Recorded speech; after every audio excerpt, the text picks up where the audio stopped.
the columnist for the Boston Herald, the talk show host at WRKO Boston, the one and only Howie Carr. Howie, welcome back to our program. Thank you, JD. Thanks for having me. Now, this latest chapter, this time from the funeral director, is this an honest perspective, or is this more of the terrorist brothers as victims? What's your take on all this? I don't think it's so much of a continuation of the terrorist brothers as victims narrative. I think it's just a guy who's trying to write a book about it. I'm not sure that anyone's going to buy this book. I mean, I can't imagine a publisher ever making back an advance for this guy's story. I mean, it's not even a magazine story as far as I can see. It's just a newspaper story. I mean, he had a tough time. I was in Worcester that night that the body came to his house, to his funeral home, and he and everybody knew about it. And they did, a bunch of people just gathered outside the funeral home, and they had hand-lettered signs, and they were chanting. But it wasn't like it was any kind of organized protest or anything. People were just really still angry about what had happened in Boston. And, you know, we had, by that time, the news had broken that we had supported these terrorists since they'd come over from Dagestan 10 years earlier. And now everybody was thinking, well, now we're going to be stuck with the body. We're going to have to pay for the body. We're going to have to pay for it to be sent back to Russia. You know, the mother who's got a warrant out is going to be able to come back here and cry and denounce the United States.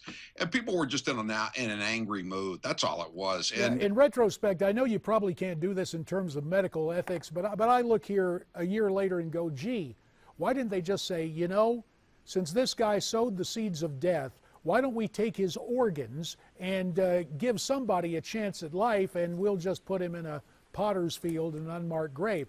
Easy for me to say on this side of things, but, and again, I guess there are ethical implications there, even involving a terrorist. Let me move to another. JD, go ahead.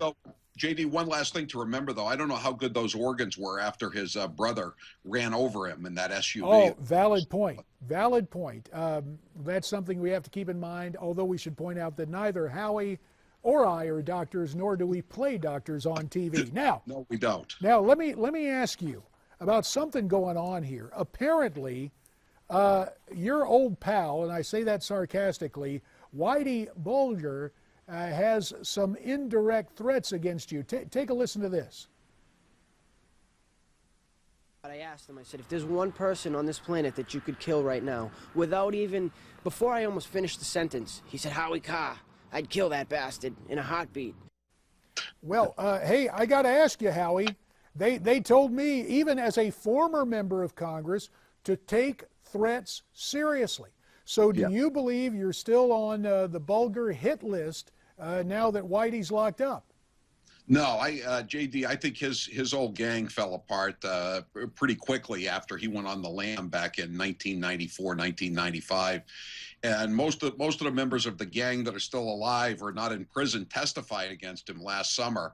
I'm not too concerned about Whitey coming after me. It's more amusing than anything else now. But I tell you, you know, when he was out and about and he owned the liquor store, and I had to drive by his liquor store every day, and he had another bar in another part of South Boston, and that was the area where I spent a lot of my time.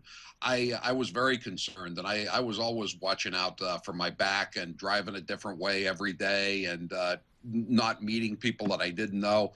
It really is a scary thing when a serial killer says he's going to kill you if he gets a chance. Now, I think we've talked about this before, but you wrote a book chronicling his crime escapades and the tentacles of the Bulger brothers and the machine they had working there.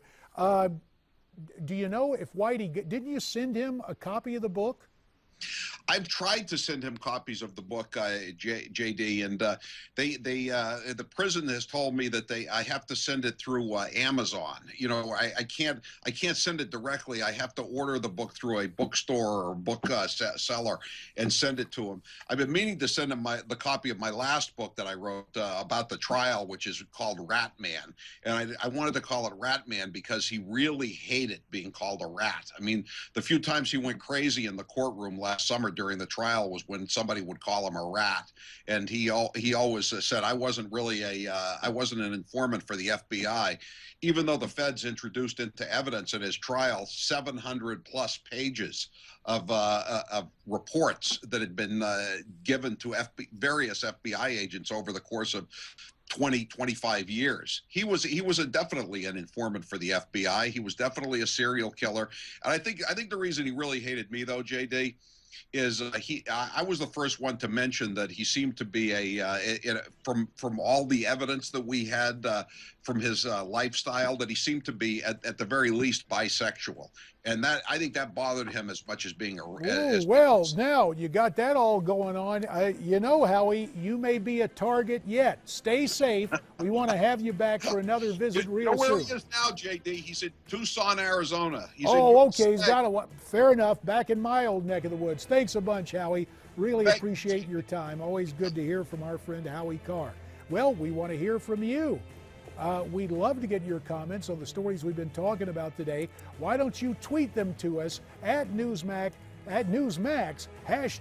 #America's Forum. And we're coming right back.